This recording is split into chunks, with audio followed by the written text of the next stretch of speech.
Hey everybody, how you doing? DaveFennoy here. Another Wednesday, and of course that means another Ask DaveFennoy Anything. And happy that you are there and joining me. Happy to be here myself. And before we get together and talk to my fantastic guest, Chris Anthony Landsdown, want to do a little housekeeping. Next week, I'm going to have one of the studio gurus on. As a matter of fact, that's what he calls himself, the studio guru, Tim Tippett. And he has worked with lots and lots of people, helping them with their studios. Great guy. He even has a course on how to put your studio together and how to run your studio, which people like me need. I've had one for 20 years, but I still got to call on guys like him to help me out. Also, I'm going to try to do a little something, tricks of the trade, in the first couple of minutes here. And one of the tricks of the trade that I use is I never print any paper. For years, I had a printer. I spent a fortune on ink. Who knows how many trees were chopped down so I could print copy. And I finally got to the point, it's been some years now, that I discovered, oh, I can read my copy off a screen. I never have to print paper. But how do I sign my contracts? Well, it's easy. I saw some guys that were talking about Adobe and using that. You don't have to use Adobe, however. You can use just the PDF that you have on your phone, on your iPad, on your computer. If you hit the markup switch, you can get a text box and type what you need to type. You can click on signature and create your signature. You can write your signature. I have a touchpad that I use to do that. I guess you could do it with a mouse, but that would be kind of difficult, I think.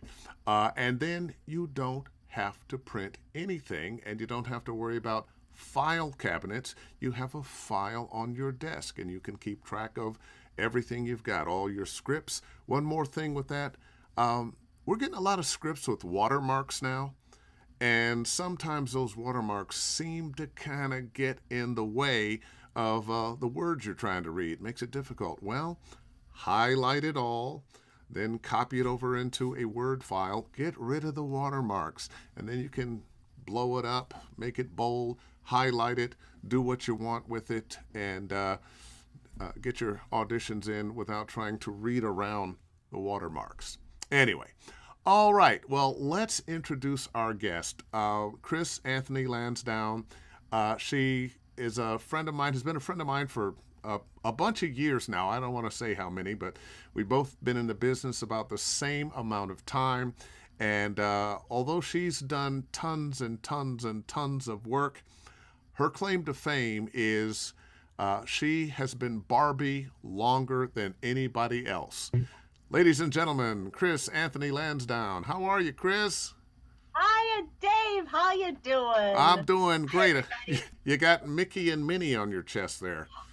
I thought about that when I put this on. I thought, why am I putting on Minnie and Mickey? But it's fun, and I'm You fun, and you that's don't why I have a wore you it. don't have a Barbie wardrobe?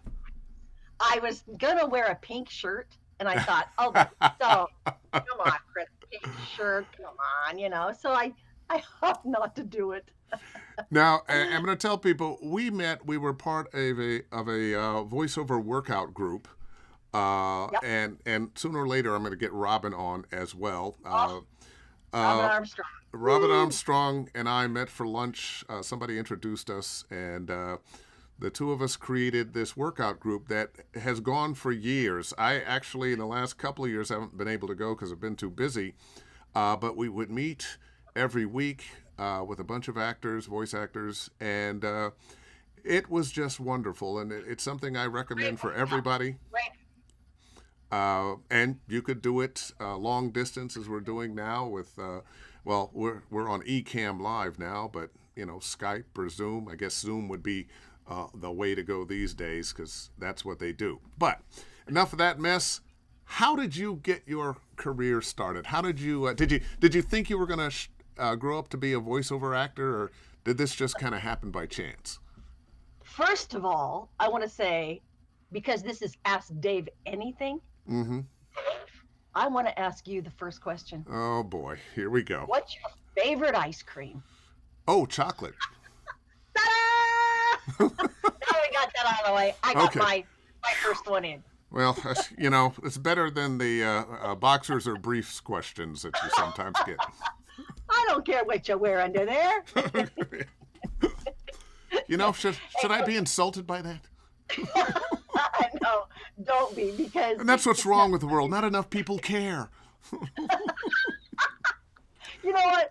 I'm going to put a little disclaimer on this. This is going to be probably one of these interviews you go, what did she just say? Yeah. Okay.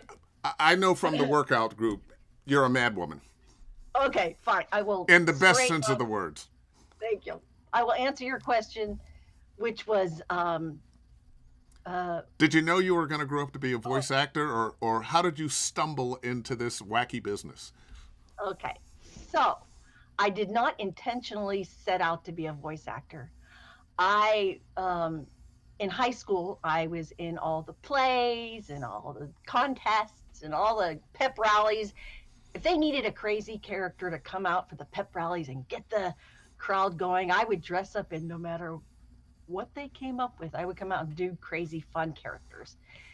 So through high school, I was pretty much hoping I was going to go right into, an actress and go right into entertainment. Now, And, where'd you grow up? Where'd you grow up? I actually was born in Pennsylvania, but my dad brought us, our kids, 5 kids, all out to California when I was about 5 years old, and he was in the newspaper business. Mm-hmm. And little Chrissy was a middle child, so I'm one of 5 of siblings, and oh, poor me. I got the older brother and sister, then I got the younger brother and sister, and then there's me in the middle, and I just had to find an identity, and I was just a silly kid. So, so I was doing voices, I was doing imitations, I was doing everything I could to get some attention. Yes, not. You can see in pictures. I'm going. My brothers and sisters knew. They just knew. It's Chrissy. It's Chrissy. So, but I have to say, out of high school, I was gonna go be an actress, and what's really interesting is I got hired from a company. Have you ever heard of Oster Cookware? Oster blenders? Oh, yeah. They hired And I'm me. glad you said Oster. I always thought it was Oster. No, it's Oster. Don't make me come Man, over there. I'm so glad that I didn't get that copy to audition. I would have said it wrong. You bomb. You just bomb. Yeah, we love the Well- guy's voice, but he doesn't know how to pronounce the name of our company. Yeah, and that happens all the time, right, Dave? Oh, well, Yeah, not right. with me, of course, but Not you, but do go on about your career. So, right out of high school, I got hired by this company. My brother was part of the company, so he got me in there. He goes, "Chris, we want you to be a demonstrator of all this cookware." And I went, "Demonstrator of cookware?" And I'm going to tell you the story because there's a reason to it, okay? What they did was they took me around from state to state, and this brand new cookware, they would set me up into a store, and they would build me a stage, and they would have all this cookware, and they'd give me a microphone, and I had to sell that cookware. They didn't care how I did it, but I had to do it. So what I did was I made my own routine showing how wonderful this cookware was. They didn't even give you a script or a number of things to go through. Cook this, cook Yes. that. Yes, they did. They gave me a basic script like it does this. You can cook it in the oven at 395. You can burn eggs in it. You could do this. But that was like the basics. But what I ended up doing was I had to think on my feet, and I had to entertain people and make them want to buy this cookware. So I made up my own little show, and I'd flip those eggs in the air, and I would say, "I can do this, so can you." And I just So how much cookware did you sell? a ton. I bet you did. Hey, wait. I have a comment here from somebody. I think you can see the screen. Kelsey Ray Landsdown, love my goofy mama. So you got your kids to get in on this thing, huh? Yeah, well, my daughter, she's a voice actress, so she understands. She understands. There you But I go. got really fast was I met a lot of people on my journey traveling and learning how to be. I had to improvise, Hmm. and I think to myself as I go through life, improvising is a very good quality to get the hang of.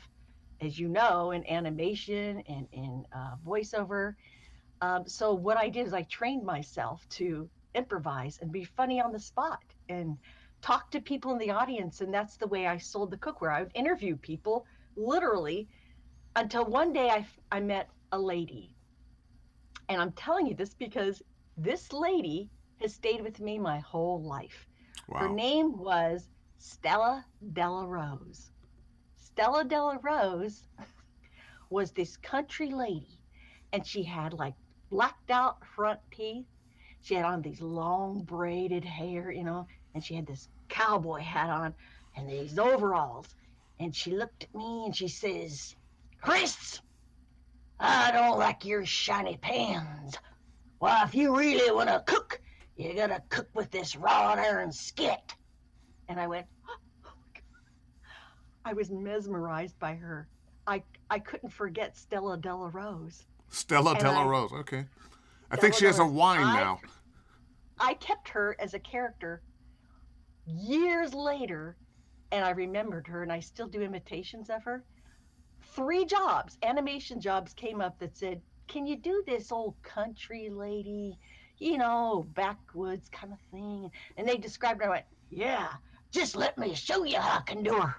Ah, it's funny because I tell students all the time when you're trying to create characters, some of the best Mm-hmm. characters you're ever going to find are people in your family, friends of your family, Yeah, people you grew up with, that crazy uncle or aunt, the little kid that you grew up with that, had the absolutely. speech impediment or something. Well, Right, that right. wasn't politically correct, was it? But you know what I mean. You know what I I mean. know what you mean. I tell people all the time they come to me about characterization and stuff. I say, your life and your journey is full of people. On that road, you're going to come across quite a few people, and you're going to see them. You're going to hear accents.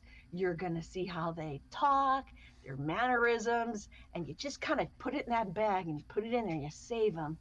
And you'll use your grandpa's way of talking and your grandma's way of her mouth is doing this, and you'll gather these things and collect them, and they'll be there when you need them. There you You know. go. There you go. So, voiceover. How'd you get Yeah. into voiceover? Well, I I really from that journey of doing all that cookware and stuff, I came back to. I lived in San Diego, Escondido, San Diego, and I found an agent and Nancy Washburn. She's still a friend, still an agent of mine. All of these years, I was as green as can be. I went into her office. I said, I want to be an actress. I want to be an actress. She looked at me and she says, okay, well, what do you do? This was so not how you do it, folks, but this is how I did it. And so I did impressions for her and I did characters and I did bird sounds. And she just looked at me and went, bless your little heart. I'm going to get you a job. I'm going to get you into commercials. She took a chance on this green person who'd been doing voices and impressions and said, I'm going to get you into commercials. And so I started doing commercials, a lot of commercials. I was bank tellers, young moms, dumb blondes. I got a ton of dumb blondes. It wasn't until one day I was on a commercial audition, and my agent, Nancy Washburn, said, this is what broke me into actually going to voiceovers because everybody at the audition was going to be auditioning for a bride. It was supposed to be a beautiful bride. And she was going to say, oh, I love you, and blah, blah, blah. And then I said, yeah, is there anything more with character for me? She goes, yeah, I got this one commercial, but you have to ride a lawnmower. You got to get on a lawnmower and drive it, and you have to dress like a man on the audition. This isn't on camera because I want you to put on a man's hat, stuff your hair up under the hat. I want you to put on a man's shirt, man's pants and hide your hands in some gloves and go to your audition. You will audition like a man. I said, why? She says, because the whole point of the commercial is at some point, you're going to take off your hat on the lawnmower and you're going to be a girl. See, even girls can ride these things. Okay? I said, okay. Dave, I put on a hat, a cowboy hat. I put on a shirt. I sat at the audition and I sat like a man. I sat like I did everything I thought a man would do. I was real manly. It's terrible. Sorry. There's a terrible idea of who we are. Terrible idea. But probably accurate. So I went in to this. This is when the directors are all sitting around the table, and you walk into the room, and they all say, "Hi, nice to meet you. What's your name? Give me your headshot," and you talk. But I kept my head down. I said, "I'm Chris Anthony, and I'm here to audition," just like that. And here's what I thought was going to be so powerful. I'm going to take off my hat like the commercial, and my hair is going to tumble out just like their commercial would be. Well, it was a hot day. That's all I could say. It was a very, very hot day in San Diego. My hair was so sweaty and hot and stuck up in the hat, this cowboy hat, this big moment that I went through all this for. I was going to take off my hat and my hair would tumble out. And I go, I'm a girl. I can drive this thing. Well, my hair was stuck in the hat. It made like a point to my head. It didn't tumble. It just went up like a point. And they looked at me and I took it off and I went, so I took my fingers and I'm going, and pulling it down, pulling it down, pulling it down. It was a train wreck. And they looked at me and went, is this supposed to be, there's supposed to be a moment here that we're not seeing? They started cracking up. So did you get the job? No. Oh. But they said, we got a commercial for you. And it was completely different. I booked it. At that point, I said, I don't know. This is a lot of work. And my agent started giving me voice work at this point. And I said, gosh, I'm so tired of doing all these crazy commercials. She gave me a commercial for something. I can't remember what it was. And I booked it like that. A voiceover like that. I went, oh, I didn't put on any crazy hat. I didn't dress like a man for it. This is nice. And I'm doing characters. And I got a little animation thing. And I got this. And I was like, click, click, click, click, click, click. I went, oh, yeah. And I start remembering characters and people that I met along the way. Well, what I think is interesting is that the story you're telling us is a story of you weren't necessarily looking to get into voiceover. You just kind of stumbled into it. Yep. And nowadays, it seems like everybody really is focused on getting into voiceover. Hey, and somebody else wants to say hello, or at least I want to get this comment up. Hey, Jeff Burns. Hi, Chris, Jeff. Jeff says, Chris is one of the best teachers I've had during this quarantine time. She's just wonderful. And really, you're being so warm and friendly and kind, but I know from our workout group just how amazingly talented you are. You're one of those people that every time you went in the booth, what came out was really good. We could, give you some other ideas of some things to do, which of course you could do, but it was never that the work wasn't good. So you've gotten into voiceover now, and everybody wants to know about Barbie. How did you become Barbie? Oh my goodness. Well, I got into a groove where I started booking toys. My voice somehow just lined up with toys. I had the right tenor, the right pitch, whatever you call it. It just toys. I was doing educational toys for Fisher Price. So this is something you auditioned for? Yes. Okay. I was doing toys. I was booking toys. For some reason, I was just like one toy. Fisher Price, Hasbro, Milton Bradley. I was doing educational. I was doing talking horses, talking, you name it, talking dolls. And then somebody said to me, they're looking for a voice for a doll. And they didn't say what the doll was. They just Not just any doll. No. And if I knew, I probably would have had a heart attack. But I I honestly think this is so bizarre how I got the job for Barbie.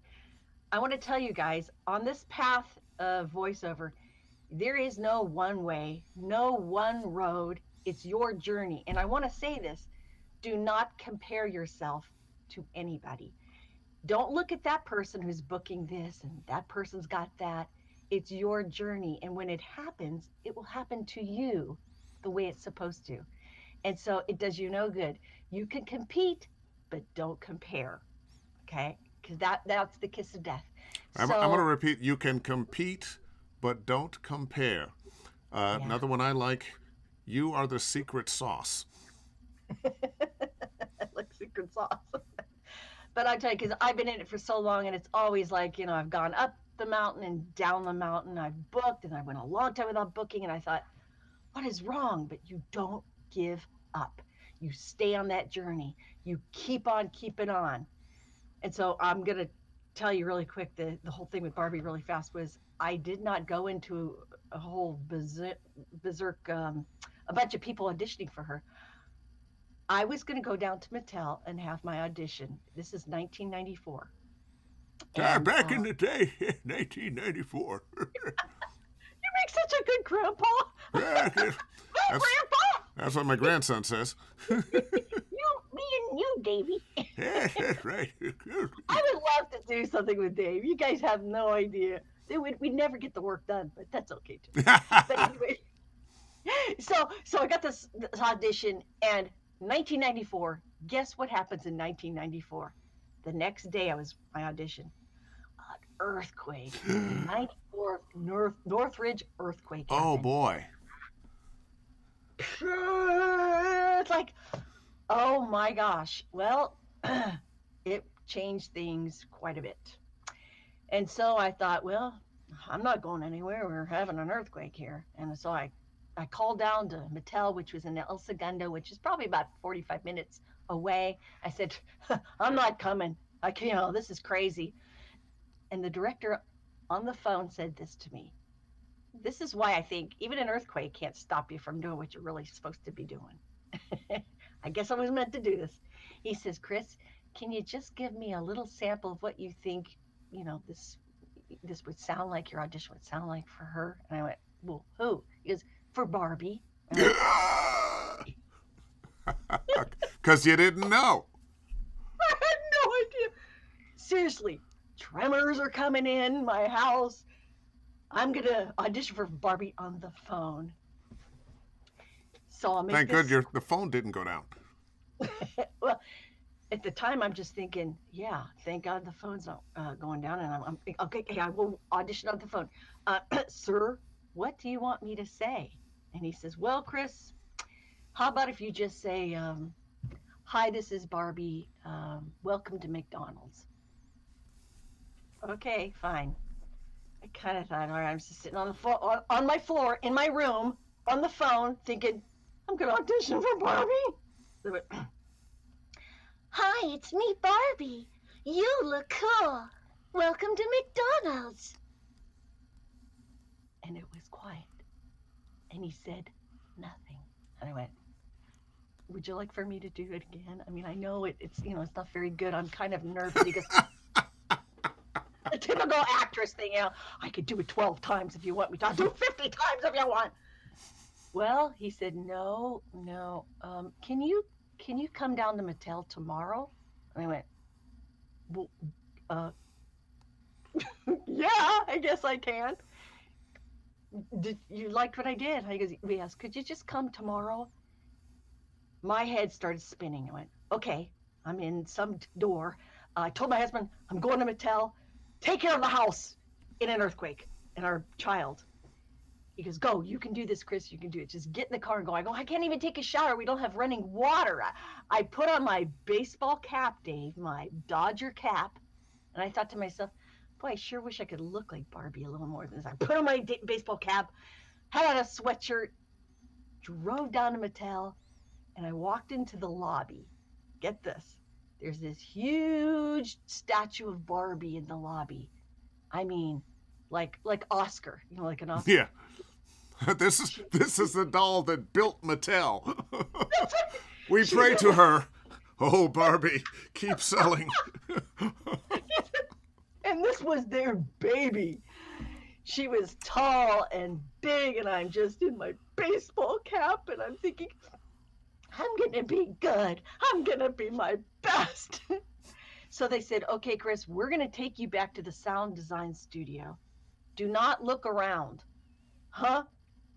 Do not. Now, when you go back there, there's cubicles of that different people working on different toys. Like they're working on the time Hot Wheels, and all these cubicles have secret things going on. You know, Well, they just should have blindfolded you and. How can I not look?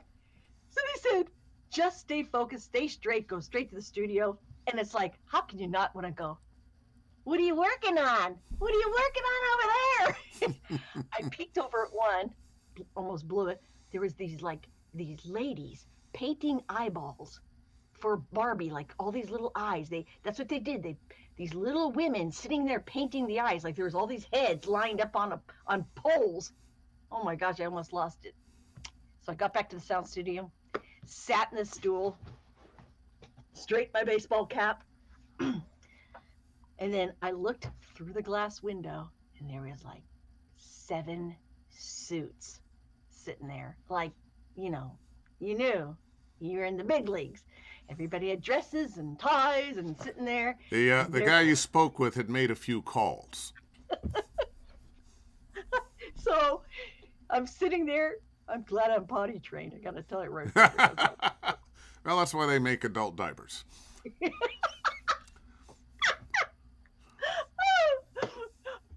so I sit there, and then he says, the director, Jacques DeLong, that was the director, he says, Chris, could you just do what you did on the phone for us? Just go ahead and do the same line. He's pressing the talk back, and then I just, hi, it's me, Barbie. You look cool. And everybody stopped and went,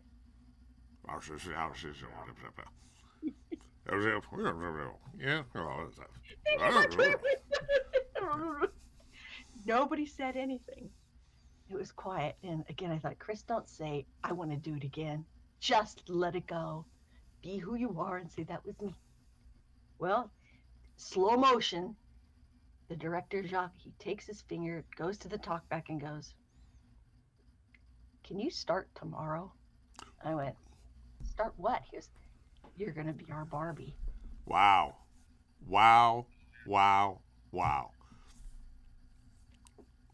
I can't tell you. My head, it was like, you know how that feeling, like you feel like you're underwater, you can't hear anything anymore. And it's like, I just went, sure.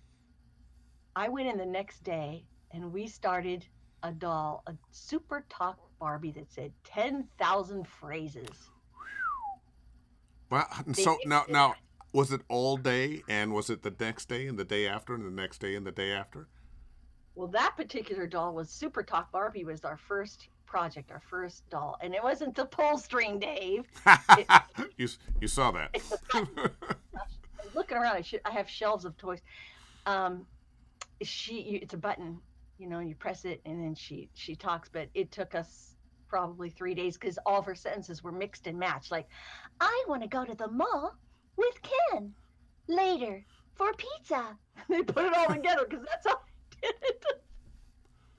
Well, we did a project that was called Talk With Me Barbie, and she was a doll of Barbie that they programmed into her thousands of little girls' names so that Barbie could say, hi Lindsay, hi Lisa.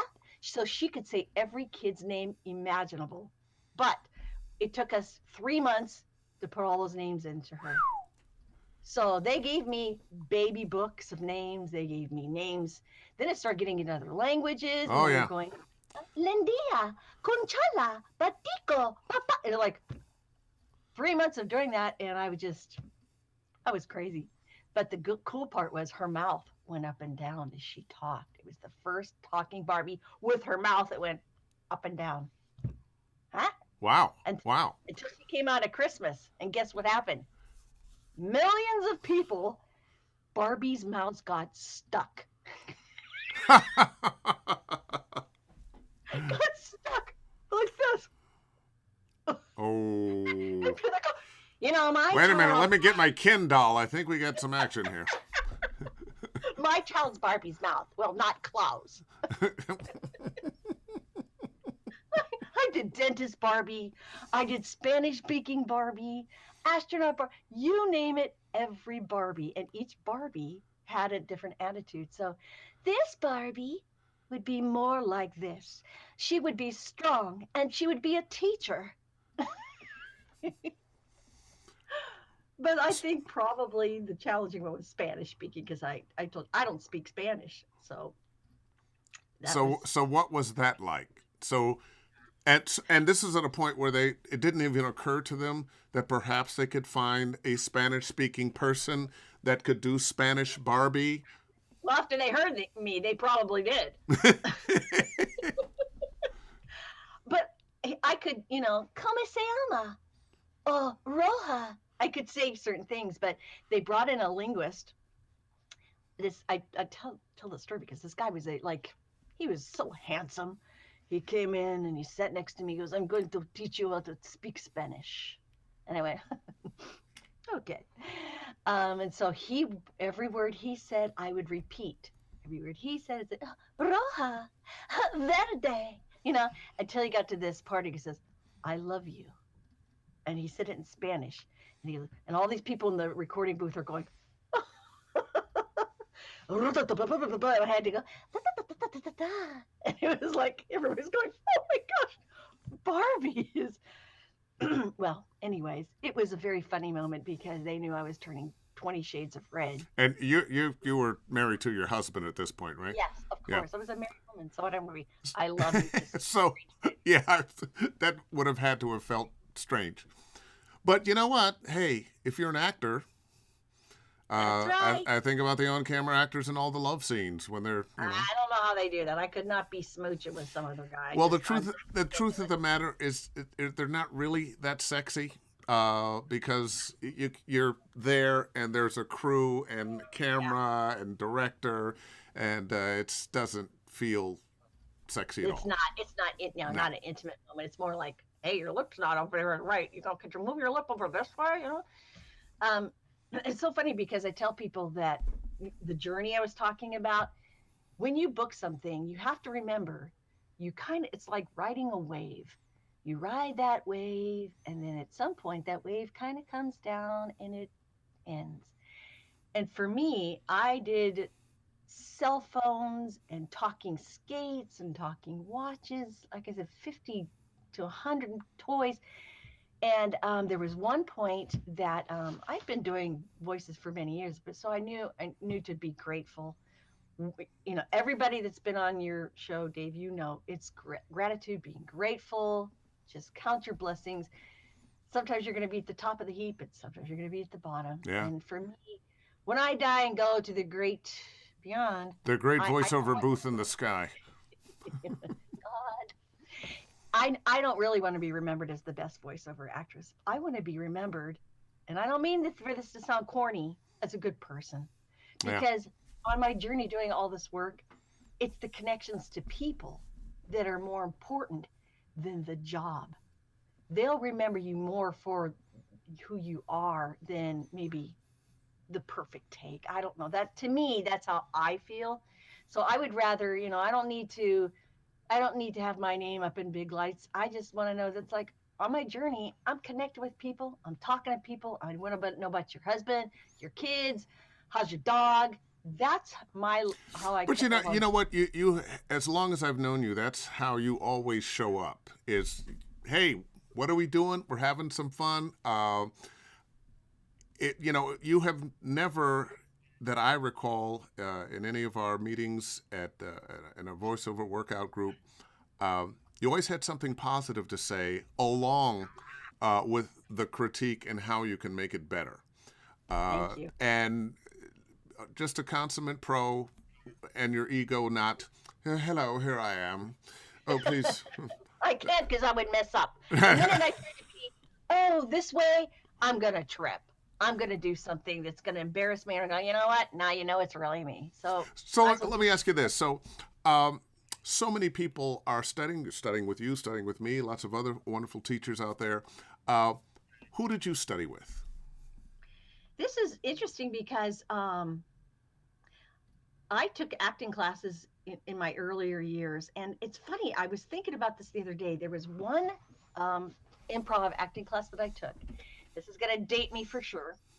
It was Harvey Lembeck. Harvey Lembeck has a school that is still going now. I think his son and his daughter Mm-hmm. run this improv acting. Harvey Lembeck was an actor that what you used to see him in all kinds of funny comedies. Remember Beach Blanket Bingo? He used to be the funny. What was that? What was his name? He was a character actor. Well, he was really well known, and he started the school. I got into this improv thing. I was so green and so young that I didn't even realize some of the people in my class. I'm not kidding you. Brian Cranston. Whoa. Um, yeah, I remember going up on stage and going because I was early 20s. Um, Robin Williams. I think I was there once when he was there. But for me, it was like I was with the big leagues and didn't even know it. And these people went up to be major stars. But the one thing I did learn when I was in this Yeah, class, but none of them were Barbie. yeah, yeah. And do they care? But it was funny because Harvey Limbeck was so tough on us. When we would go up on stage, he would say, like I remember going up there and he would say, "Give us a scene. You're in an elevator with a lady with um, a crutch." He'd give you a whole bizarre thing, and then go. And I remember doing something with everybody, and he'd stop in the middle of it and he'd go, "That is not funny." It's like, that's not funny. It's like, well, could you be a little, kinder about it? It didn't tickle your funny bone. It's like, Or tell me that's how not to be funny. funny. If not, Yeah, just tell me that I'm not. do it again. And this time, I want you to do this, blah, blah, blah, blah, blah. And he was always right. It was grueling. I hated the class, hated it, but it was great. It just taught me how to rely on different things. I had a way of doing it my way, and then there's the way he said, no, no, no, try this. This is funny. And it was great for me, but I don't see Robin well, of course, I'm sorry, but I don't see like Brian anywhere. I don't see any of these actors say, oh, I remember you in class. You were funny. Hey, I got a couple of people here that I wanna pop in their comments here. I scrolled past it. Okay. Hi, Chris. This is Katie Lee. Is it okay if I listen while I'm driving? We'll No. we'll just tell her it's okay. Yeah. Um, Love you, Katie. One of my buddies, Everett Oliver, a fantastic Oh my teacher for gosh. animation. Is that my Chris Anthony? Hi, Miss Barbie. Katie Lee and I I are love listening. Love you. Okay, Katie Lee, longtime friend, Everett, best director. Katie's an awesome actress. These are people that are very dear to me. I'm so happy to see them, well, hear them. Everett is a good friend of mine, and he's a fantastic teacher. And I have had him on, and it was kind of bonkers, but we had a great time, and we'll have him on again in 2021. He's Um, Well, yeah, Katie and I good are guy. on Adventures in Odyssey together. Adventures in Odyssey, a radio drama that's been on for 33 years. Dave, Wow. Wow. 33 years. Oh, you know what? And we worked together on that. Yes, you were on the show. You I've were been on on it. a few times. And when you were talking about doing Spanish and you didn't speak Spanish, it was that show I had to do. I was playing a character talking in Swahili. Oh my gosh. They And, loved you. They uh, loved you. well, they brought me back a number of times. Yeah. I always thought, oh, wouldn't it be great to be a regular? I could be on all the time. But they would Mhm. bring me back a lot. I worked on the show a lot. And but that Swahili job was one of the most difficult ever. And they had a gentleman, another actor, I cannot remember his name, fine actor, and he was playing another part. as well, but he spoke Swahili. And, Wow. I had the words written out, uh, but the combinations of vowels and consonants stacked on consonants, and I wouldn't know how to say them. So we would go line by line, little Oh my phrase God. here, little phrase here, little phrase here. And you realize that one of the problems with language is if your mouth has been doing this all the time and now it's supposed to do this, Oh yeah. yeah, Yeah. the muscles just don't make those sounds. And at the end of the gig, my mouth hurt. I was using muscles in my mandible, in my Wow. cheeks and jaws that I had never used before for language. Interesting. So you didn't know how to speak Swahili. You just, yeah, you faked it real good. Somehow, I went my whole life and never learned to speak Swahili. No How surprises did that there. happen? Yeah, they loved you. It's funny because when I'm the host of the show, so I read the credits at the end of the show.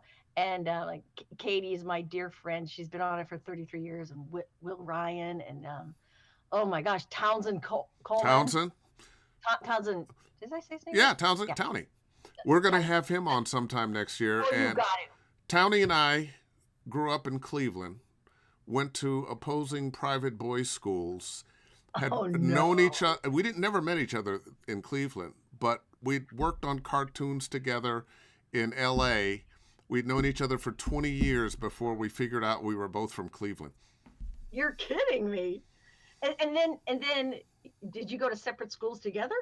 How did No, that no. work? Well, he went to a one boys' private school. I went to another, Yeah. and we used to kick their ass in football every year. He, Did I he's did I say he's kick their ass? Oh, yes, you bad did. Dave, bad Dave. Yeah, that's right. I purposely did not react to that. So listen, But I have to ask everybody about their studio. What's your home studio? I know you have to be working in a home studio now. How long have you had it? How did you set it up? When did you become an audio engineer? And go. well, most everybody that knows Chrissy knows that I am not technical, not at all. Just barely can do the basics. So, I mean, I've auditioned from my home for years, and I got a pretty good sound. My husband's an ex-musician, but he's also an amazing carpenter. So he has built me. He's built me with wood, with all these beautiful panels of Uralex foam. I mean, it just great stuff. He built it all around me. I'm very simple. I have now what do I have? A Rode NT1, not fancy, but for me it works really well. Yeah. It Are like you on that Rode NT1 right now? I'm on it now. It likes me. I like it. And my sister, my daughter, who's a voice actress too, See, which is because you said sister because for years you passed her off as your sister so you could stay younger. It's like liar pants on my mom fire. never lied about her age; she would lie about mine. I was 21 till I was 21 till I was 35 at least. I got to tell you about my daughter though. She used to come into the booth when I recorded at my agency. She was like 7 years old, and then Sandy Schnarr, who is an amazing agent, Rebecca Hargrove, Peter Verano. oh yeah, all my agents. Anyways, she used to sit on the floor and watch me audition when she was a little kid. And Sandy one day came around the corner and said, "We have a copy here with a mom and a daughter. Do you want to audition with your daughter?" I go, she doesn't know what to do. She just listens to me and colors coloring books on the floor when I'm auditioning. And if I had to Did she bring it, give you the stink eye when you said that? Was she in the room when you said that? no, she Oh, kind of okay. looked. This is what's so funny is Sandy had a gut feeling, and she said, "Let her audition." I go, "She's not ready." So she goes, Kelsey Mom, Landsdown, why do are you you want? trying to hold me back? She set her up on the stool, and this was for Rubio's Fish Grotto. I'll never forget it. A mom and a daughter talking. Kelsey sits there and she goes, "Okay, Kelsey, you just read this part. You're the daughter and she's the mom." So I read my part. She reacted with me, read it. She did really good. I went, wow, I'm surprised. Well, the next day the phone rings. They booked her. booked her. Little Kelsey, 7 years old, booked her. And I went, oh, believe me, I was so happy and excited. And then I went, okay, what about the mom? They booked her with another mom. Well, that'll get your ego in check every time. Man.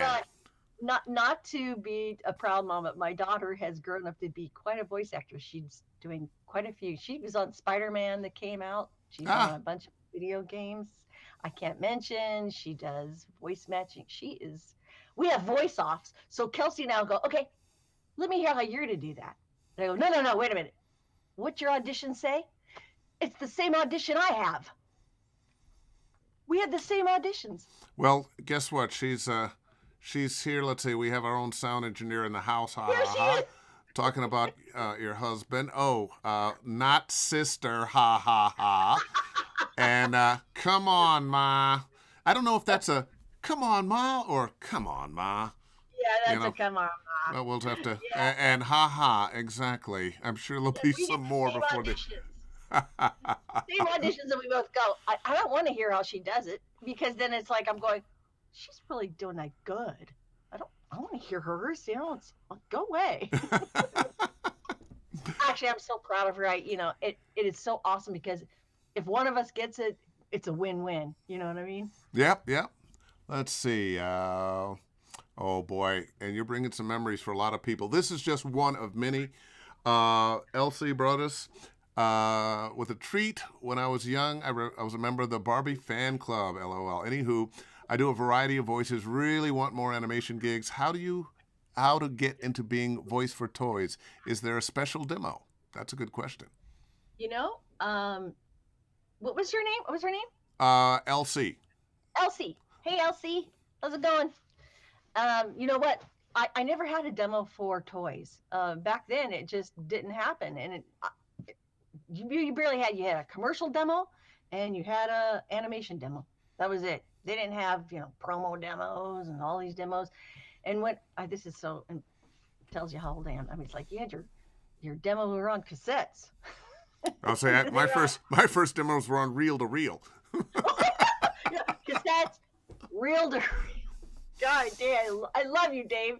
You make me feel so young. You can see the gray hair here. Yeah, and then we went to what, CDs?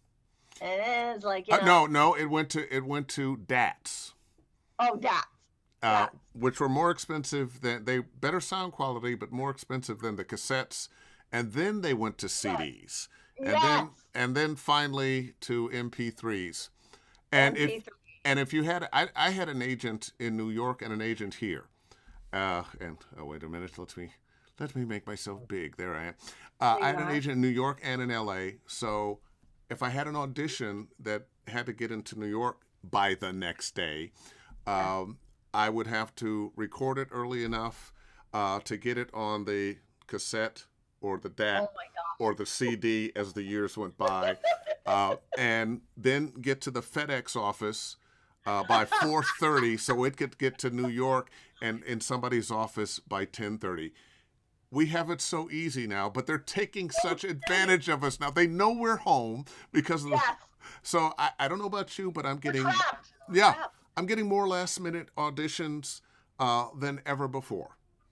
It's Well, I have to answer her a little. I go, take an acting class, take an acting class, voiceover classes. If you want to get into toys, it's the same thing.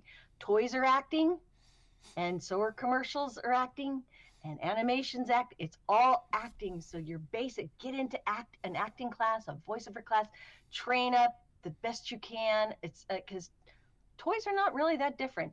You have to be a little more like it gets a little repetitious. Like I work for Fisher Price, and it's like the red ball is yellow, or the yellow ball is red. It's like continue, just repeat, repeat, repeat.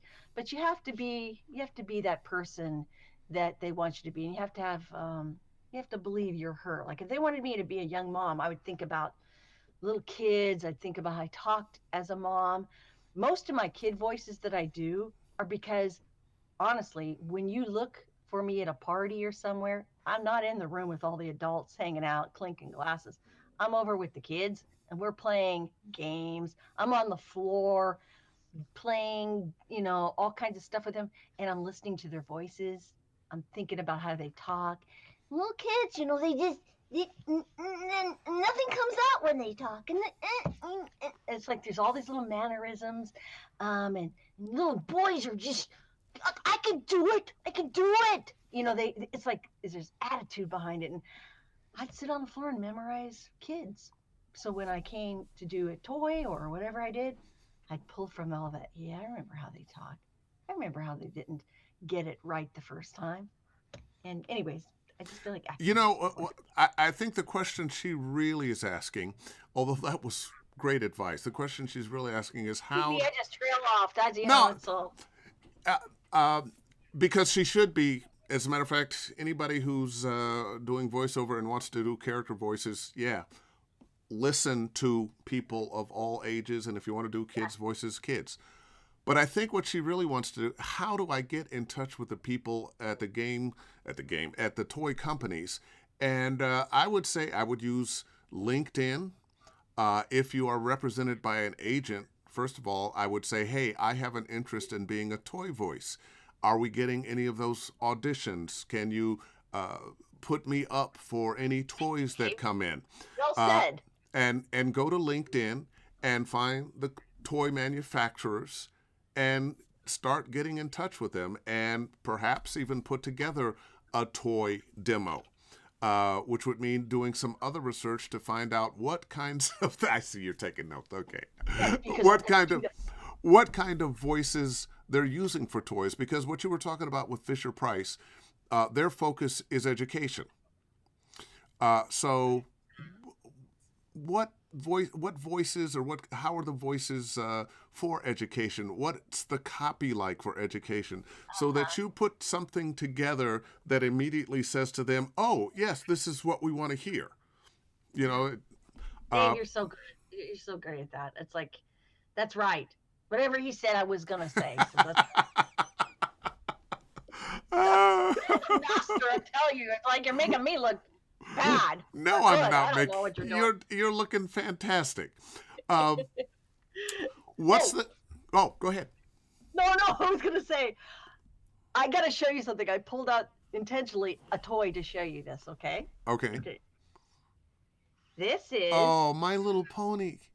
No, this is Dazzle the horse. Oh. And Dazzle, this was. I was very excited. This is more of a fun thing, because I have lots of toys I do voices, but this is hold them on the other side. Hold them on the other side. No, on your other side. Is that what you mean? Okay. This side? Yeah, that side. Yeah. Okay. Because okay. Can you see it? Yeah, that's perfect. Okay. This is Dazzle. This was a horse's voice that I did for, I think it was Hasbro. And I was so excited because I auditioned for this horse voice, and she came out. And there was one thing wrong with this horse, and I show this to people that do toy voices. I said, let me see if I can get her to talk. Wait, okay. So you press you press her jewel. You're my best friend. Wait, does the sound come out of her butt? That's what the problem was.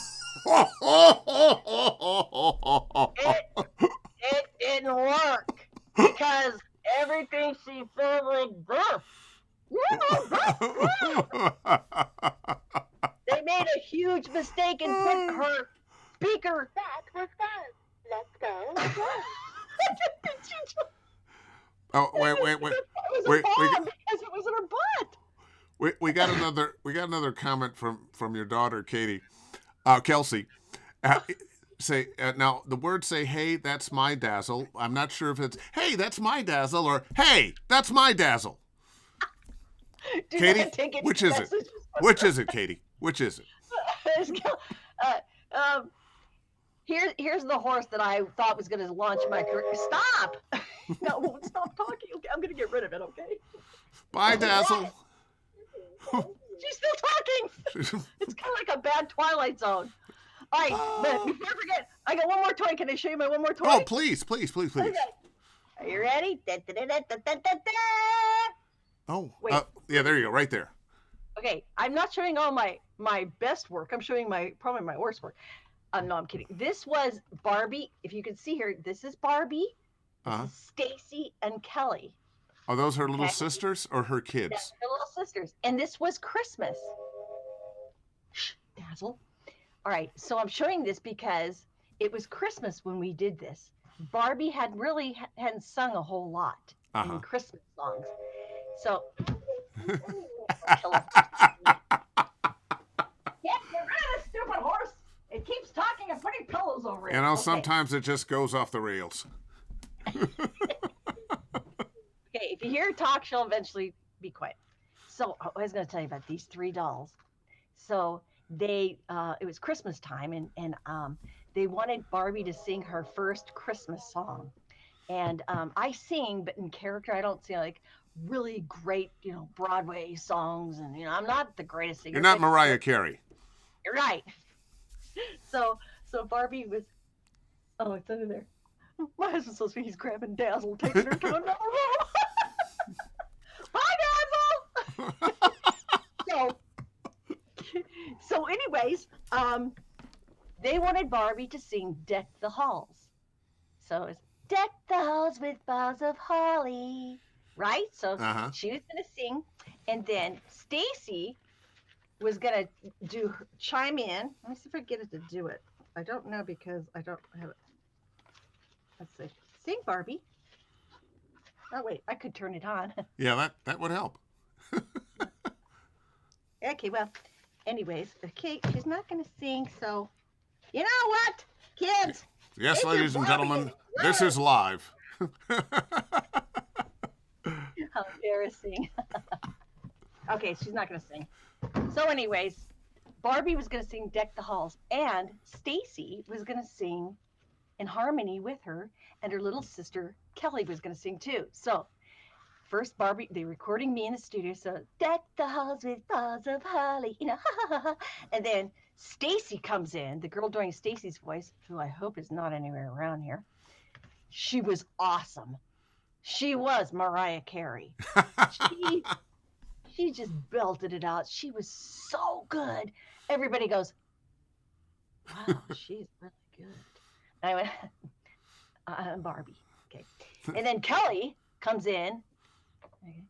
She's really good too. And I'm thinking, oh my gosh, all these girls are pro singers. And I'm supposed to be Barbie, the leader of the singing. So I'm deck the hall, deck the halls. It was a bad Lucy, but eventually I did it, and they were pleased with it. But wherever that Stacy girl is, I hope she never shows up again. And How she dare stole I'm the show. Barbie. You can't outshine me. I'm Barbie. It was on the later part of the stretch with Barbie. They came to me and they said, this is about close to the 10th year. They said, now this is the part that I want people to hear, because in this business, it ain't all good. You have to know that, like I said, when things come to an end, you have to be gracious. You have to say, I'm so grateful that I got to do this for as long as I did. And the one thing about Barbie is I wasn't allowed to tell people that I was Barbie's voice.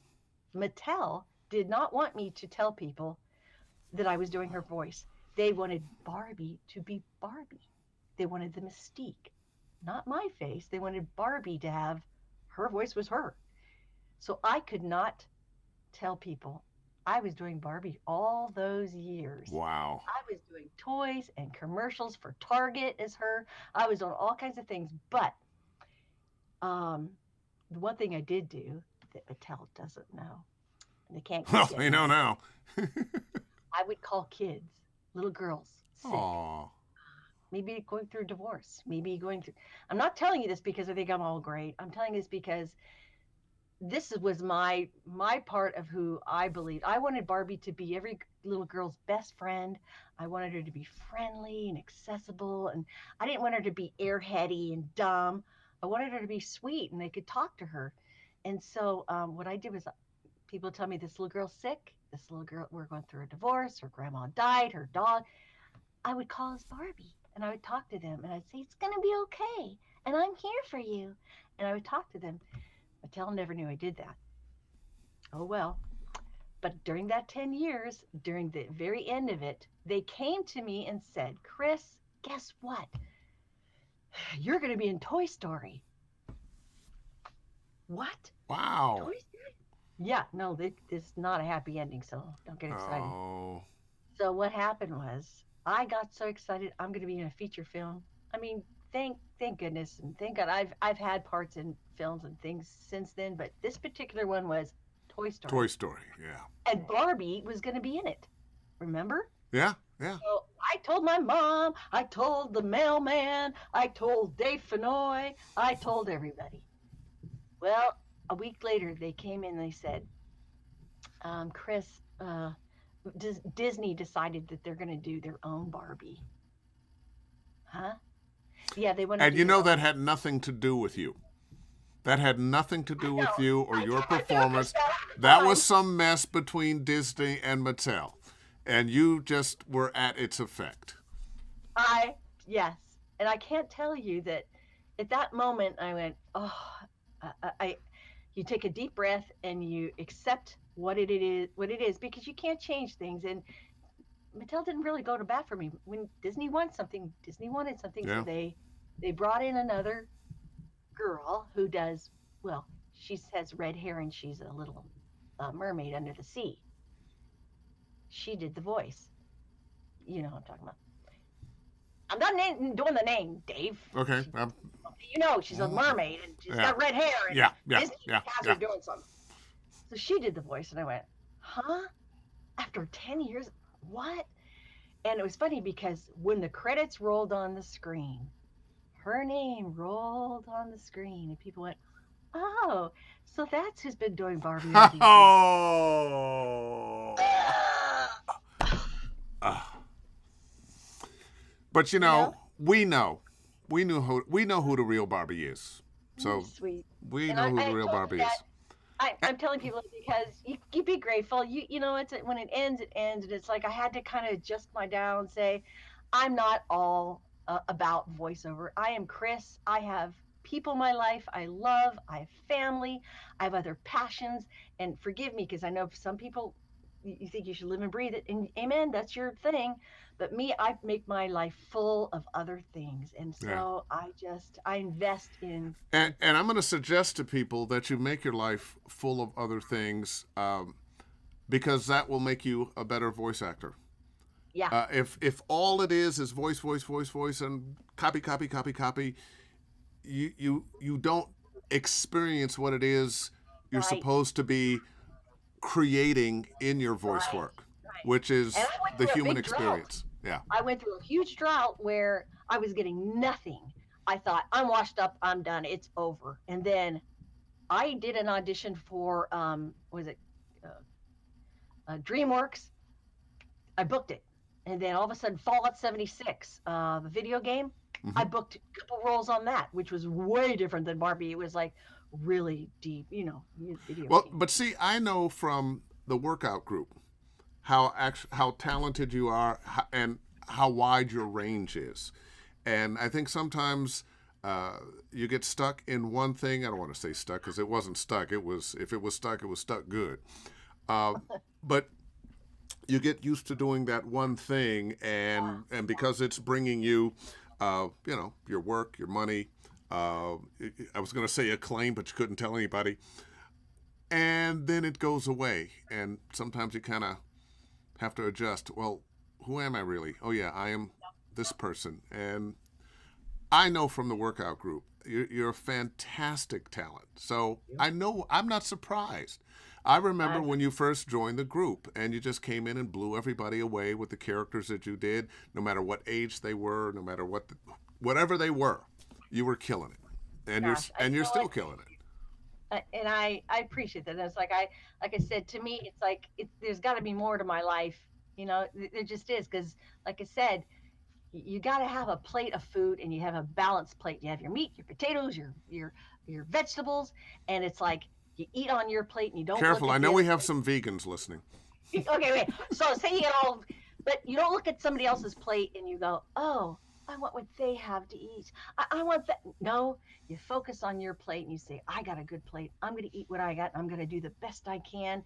And that's how you stay happy and grateful. And you're not always longing, because when you Yeah, long and long and long, you just, be grateful as it comes, yeah. I tell my students all the time, whatever you get, somebody had before you, and somebody Yeah. will have after you. Uh, Yeah, there's a million but Barbies now. but you will always get yours. You will always get yours. Just you keep stepping up to the plate. Our real job is to audition, and when we're on the job, enjoy. Yeah. Well, I had Chris, to. we only go for an hour, and it's 7:05. Your stories were so great. I'm seeing so many hearts and likes, and I can tell people just love you.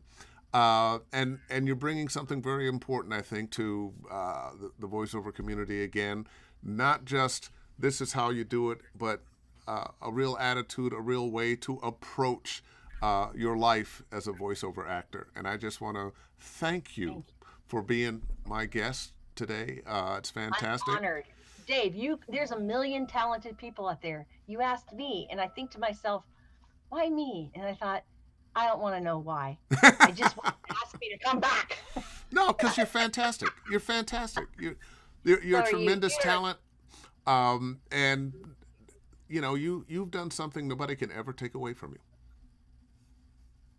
But cut. Now, they can take the job, but I love you. but Thank you, everybody. I don't make sense all the time, but that's me. You know what I mean? And Dave, you are a person I adore. I just do. oh, Thank thank you you. from my heart for letting me be here. And hopefully I can meet a few of all of you in person someday. There It's you crazy. go. Well, I'll say goodbye. Don't hang up just yet. Let me a little show notes here. Next week, Tim Tippett's Studio Guru will be on. Once again, I want to thank Chris. You never know what you're going to get in the show, and this was just delightful. Thanks everybody who was listening and who made the comments, and Kelsey, great comments with your mom on. Love it. Yeah, And Kels. and I will see you next week. Take care and be kind to somebody and book something.